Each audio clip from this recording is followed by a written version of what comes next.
the knowing, the das, is not intellectual knowing, but it's like Adam yada et Chava ishto. It's a very intimate knowing, right? So it's Adam knew Eve, his wife, so he knew her like nobody else knows.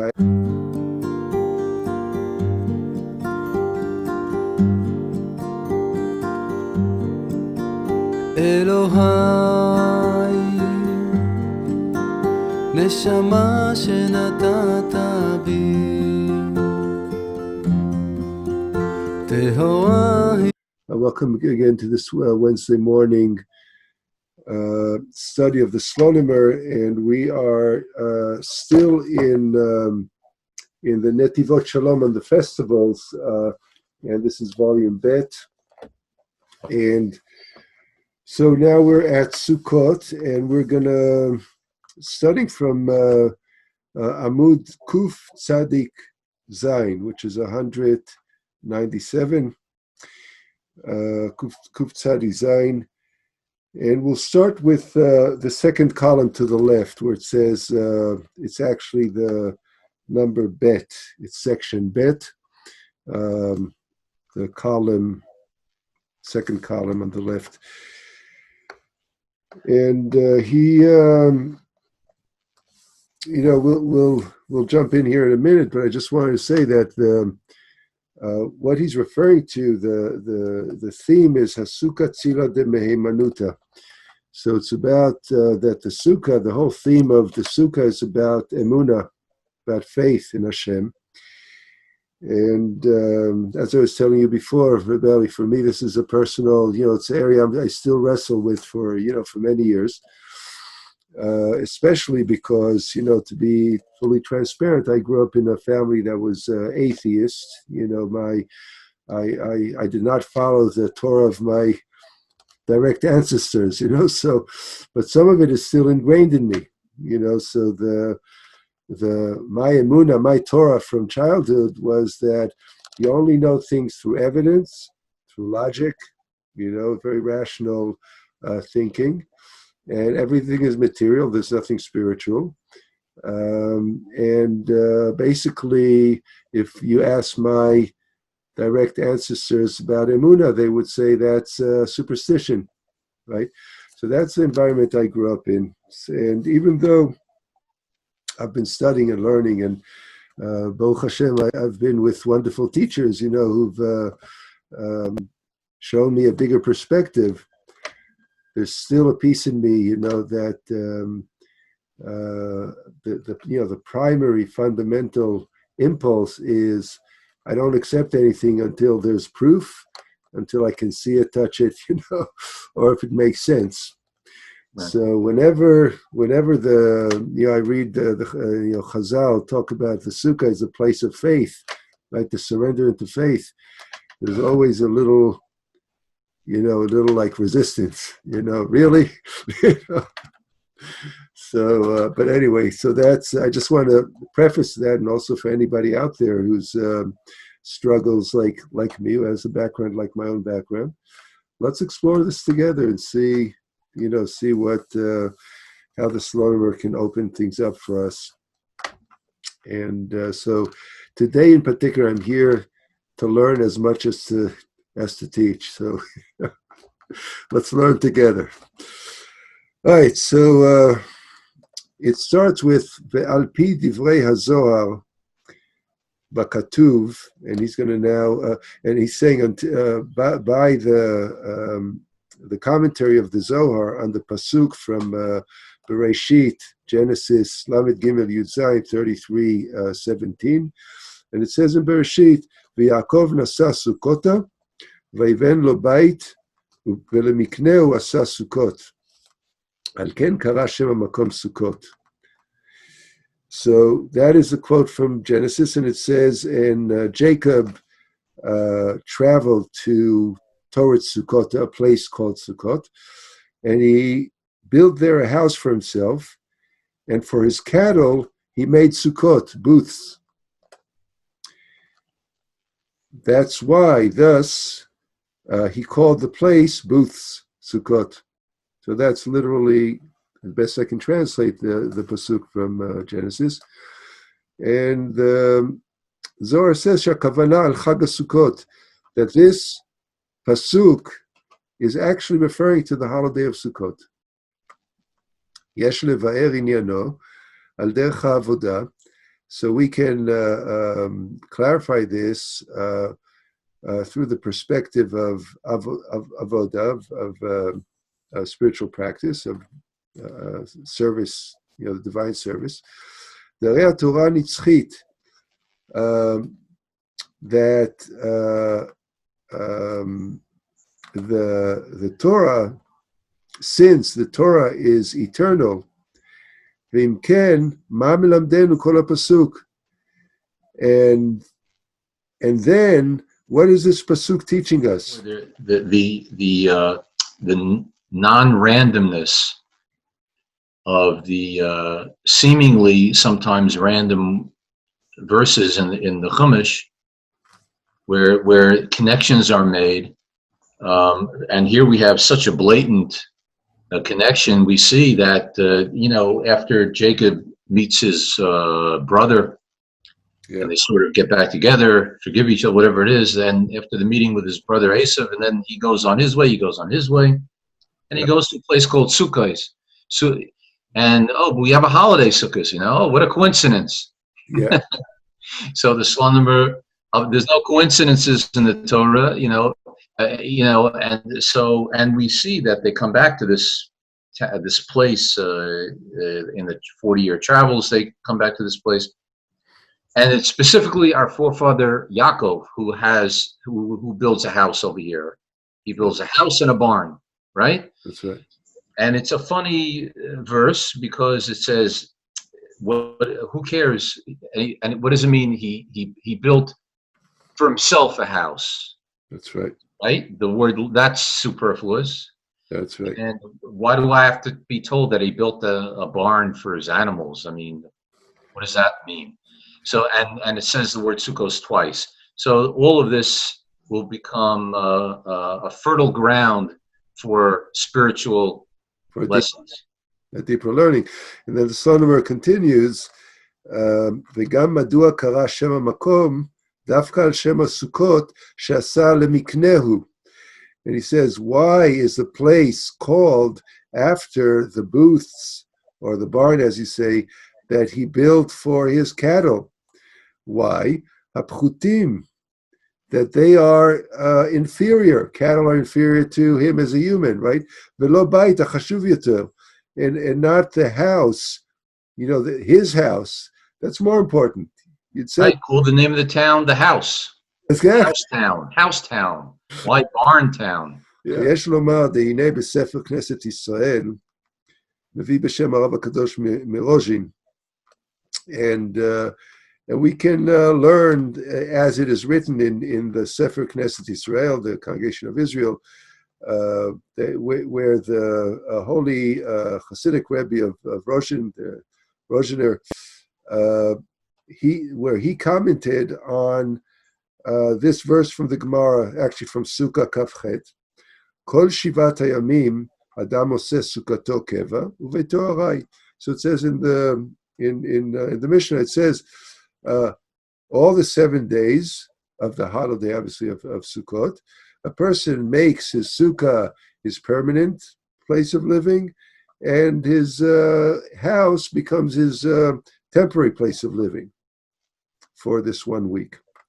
Perush, Adam Shodenu Sharui Betoch Shivat Hayamim. So he's saying that means that it's referring to a person who is still in the 7 days. What does it mean that he's still in the 7 days? Hainu betoch sheva midot. That a person is inside the 7 midot, that's the 7 sefirot, the 7 lower sefirot of the 10 sefirot, so that's chesed, gevurah, tiferet, netzach, hod, yesod, and malchut. And each one of those sefirot, just to clarify, has an attribute, has a midah as of a quality. So chesed is loving kindness, gevurah is you could say discipline and strictness. Tiferet you can translate as compassion, as a midah. Netzach could be explained as effectiveness and accomplishment as a midah. Hod can be translated as the trait of presentation, appearance. Yesod can be translated as the quality of communication and connection with people. And Malchut is the midah of, how would you say Malchut? Is how a person conducts themselves in the world, in the actual real life, right, day to day. So that is, I mean, there's many ways to interpret the Sefirot, but I think that's about a close enough way to talk about the Sefirot as actual qualities in a person. Shadayin lo tiken midotav, he says, but so a person is still stuck in those 7 qualities where they are not corrected, they're not perfected. Azay alav la'asot sukkato keva. Then a person needs to make their sukkah a permanent place. Why? Yatchil v'yikach atzmo le'emunna me'ukezet b'sukkah. Because a person should begin to apply himself to faith in Hashem, which is hinted in the sukkah, as is well known, right? That's the simple Chazal teaching, is that the sukkah is all about Emunna.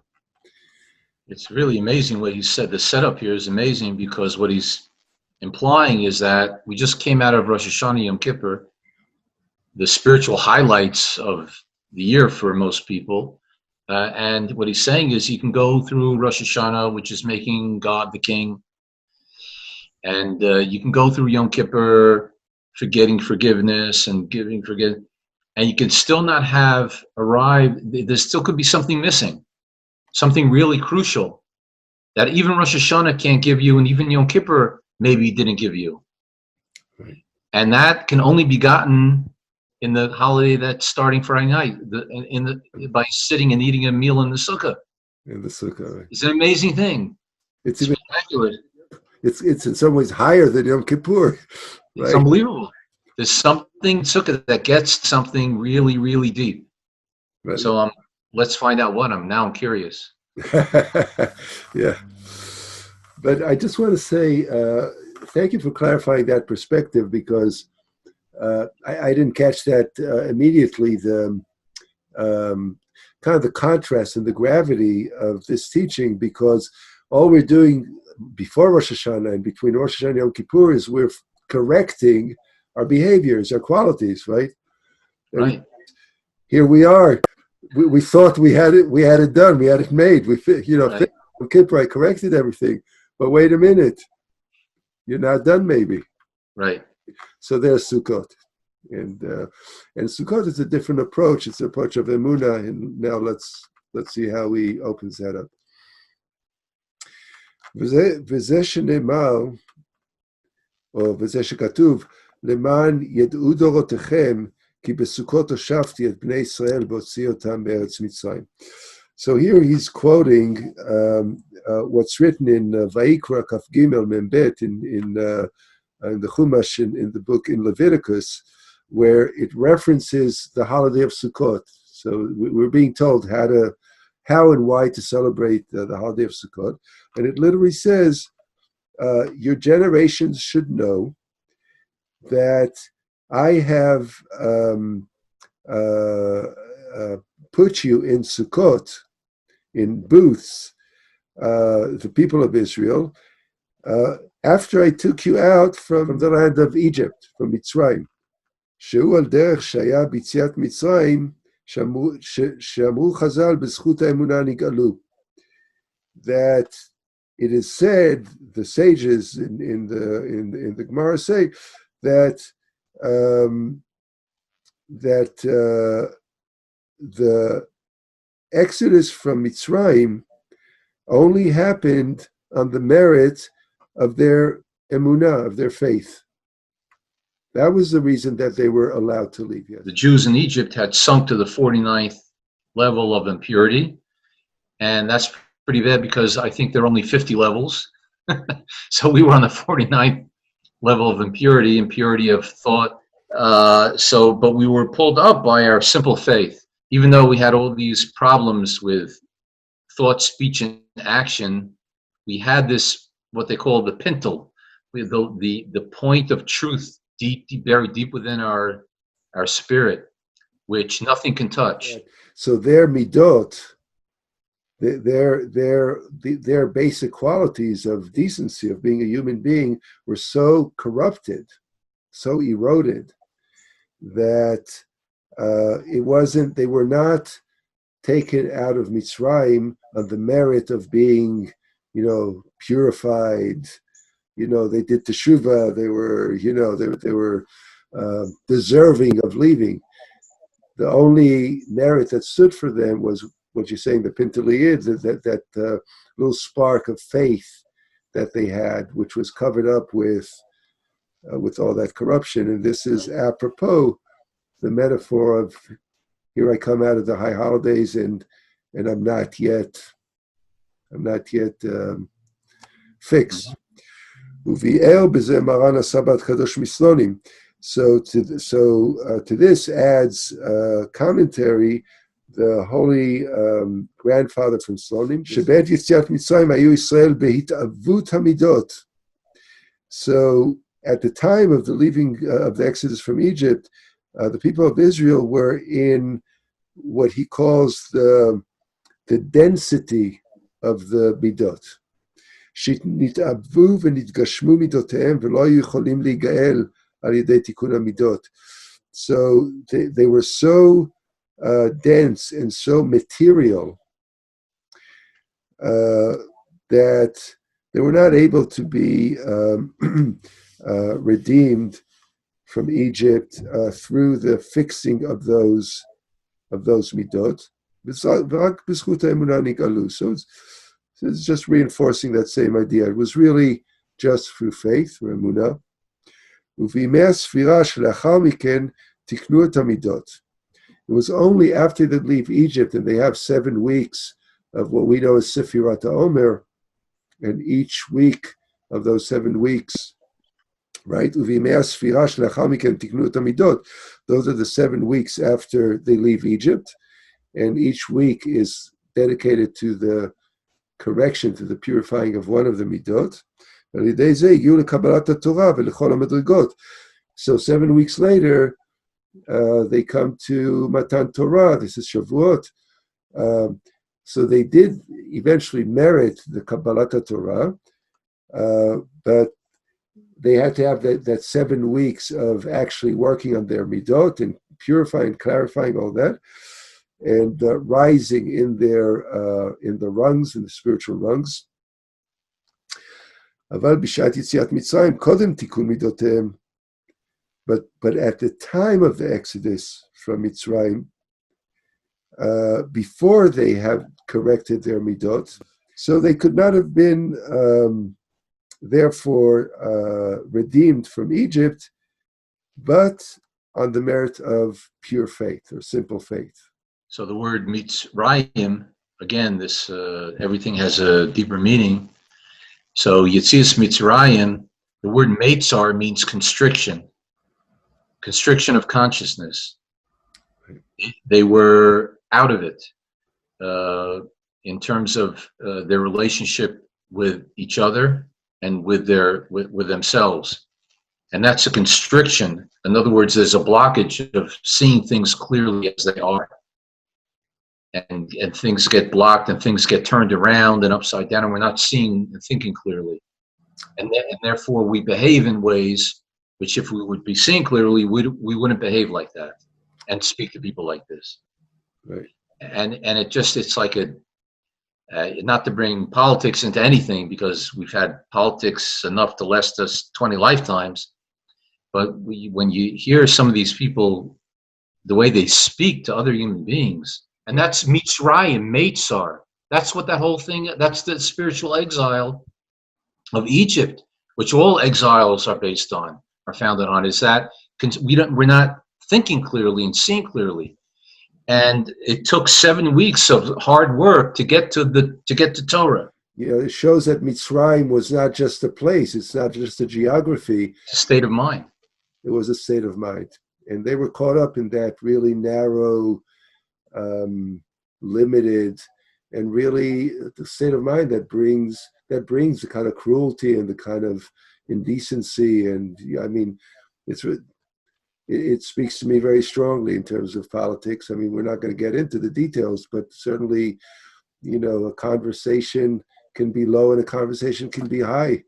And we know the difference. And the Mitzrayim is a place of the lowliness. Kabbalistically, there's the world of Tikkun and the world of Tohu, and it's like it's spiritual chaos. So so the question is coming up in my mind about because I'm curious about really.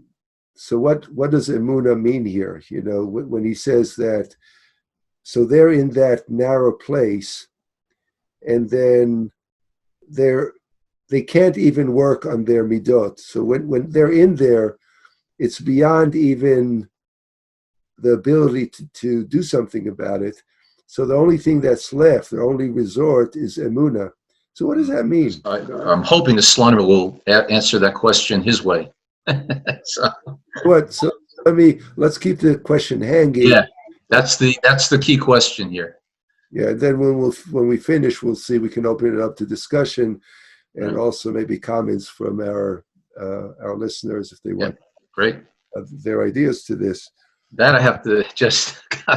You're right, and he said the pasuk Laman Yedu. That's the key. Das is the key to Emunna. In other words, they're not contradictory phrases, ideas. You get to the Emunna. First of all, you have it. The idea is that it's there. It just has to be channeled and released. It has to be dug towards and gotten to. But the way you dig towards what you already have, which you may not even know you have, is through das.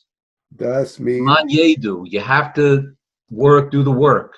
Emunna comes from the word omein. Omein is a craftsman. It's a worker, a person works with leather. You have to really brush out and beat the leather beat the hide to get the leather out of it. That's Emunna. Mm-hmm. But to get to it takes das. And the knowing, the das is not intellectual knowing, but it's like Adam yada et Chava ishto. It's a very intimate knowing, right? So it's Adam knew Eve, his wife. So he knew her like nobody else knows. I know my spouse like nobody else knows my spouse. That's what it means. So there's like a certain knowing up close, like really knowing. And this is what it means, the verse that we quoted before from Sukkot, from the Gemara.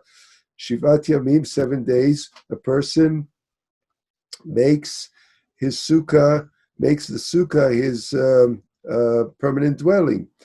שאומנם בכדי שיזכה למדרגות הגבוהות, בחינת בית קבוע, that indeed, in order for a person to merit high spiritual levels, which is hinted here in the pasuk as bchinat bait kavua, as of a permanent house, tzarich l'taharat hamidot. A person needs to purify his or her midot or qualities that we talked about before, the 7 midot, the sefirot. Ach she'ein lo zot, az haderech la'asot sukato keva, hainu al yidei emunah. But when a person does not have the option or the ability to purify his midot, then he needs to make his sukkah keva. Then he needs to make his booth, his sukkah, permanent. Hainu al yidei emunah. That means through faith, through emunah. And again, sukkah here stands for emunah. There's a very practical way in which a sukkah requires emunah, because you gotta trust. You're out in the elements. You really have to trust that Hashem will make it possible for you to be in the sukkah because it's so open to the elements. It's kind of, you depend on, the creator to make sure there's no rain or to make sure there's no storm or wind so there's that simple Emunna, I'm going to go out and be in the sukkah where I'm less protected because I trust in in a certain providence that comes from the universe. In other words, I'm giving away the security that comes from the solid 4 brick walls or brick and mortar of my house. It's an act of faith to go out and be in a sukkah. So the sukkah essentially as a practice and a metaphor represents having trust, having faith. שבזכות האמונה עתידים להיגאל. And he continues to say that on the merit of having faith, then a person is redeemed. Then a person can let go of the corrupt parts of oneself. שבכל המצבים שיהודי נמצא במיצר. What you said before, that in any situations that a person is in a narrow place, Meitzar, from the word Mitzrayim, right? Mitzrayim, Egypt, being a narrow place. Hen beruchaniut v'hen begashmiut, whether spiritually or materially, yamod lo koch ha'emunah lechaletz v'ligael. It is the power of Emunna, of faith, that will help a person to be rescued or be redeemed.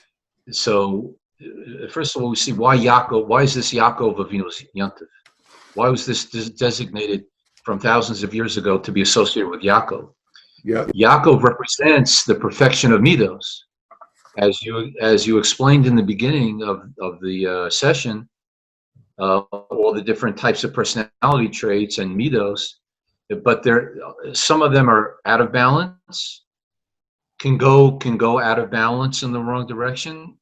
For example, chesed, kindness, unfiltered, is not all necessarily a thing. If my kid asks me for one lollipop after another, and I want to be kind, and I keep on giving him 15 lollipops, I'm going to get a big dent. That's not necessarily so. But there are midos that are centered, that are balanced midos, and Yaakov Avinu represents the perfection of our ancestors, the midah of Tiferet, which can be translated as a sort of a beauty. Where is their beauty? With balance. That's right. A balanced outlook. So this is the idea when we're sitting in the sukkah, we're surrounded. It's a balanced atmosphere, and it's the or makif. We're surrounded by, like you said, I'm out of my security of my home, and I'm just giving myself over to God. What the Slonimer says later is that in that pasuk about Yakov building Sukkot for his animals, for his cattle, the cattle represents parts in us. It's the animal inside us, right? So, Right. So he builds. There's a part in us so low, so devoid of consciousness, that the only way to start moving out of that and developing and coming back into balance is to know it's possible, to trust that it's possible. Even if I don't see the way, I can trust, I can say, well, fake it till you make it. I know that there's a higher state, a higher ethical state, a higher spiritual state, maybe even a higher material state. For some people, there's people talk about what is it called, the law of attraction. I have to believe that I can be in a better state in order for that to attract that state, right? And that's one simple way of talking about Emunna. So the lowly part, the cattle, Yakov gives them the sukkah. That means Yakov gives them the knowing that you don't have to be cattle forever. You really can rise and come to a bite banal bait, to be what I represent, which is I, meaning Yakov, representing that place of harmony, of perfection that you're talking about. So, yeah, it takes believing in something, even though all evidence point to the contrary. Curious to hear, folks out there, what's Emunna for you? How does that work in your life? How do you derive hope in hopeless places or hopeless moments in your own life? And and how being out in the Sukkah, being out in the elements and surrounded by really very flimsy physical protection, it kind of forces us to develop our inner sense of protection and sense of faith in God. How does that work for you? And basically, Sukkot. Let's all do that with joyfulness. Happy Sukkot. We'll meet again, as usual, around 9 o'clock on Wednesday, and take it to wherever this needs to go next. Shalom for now. Chag Sameach.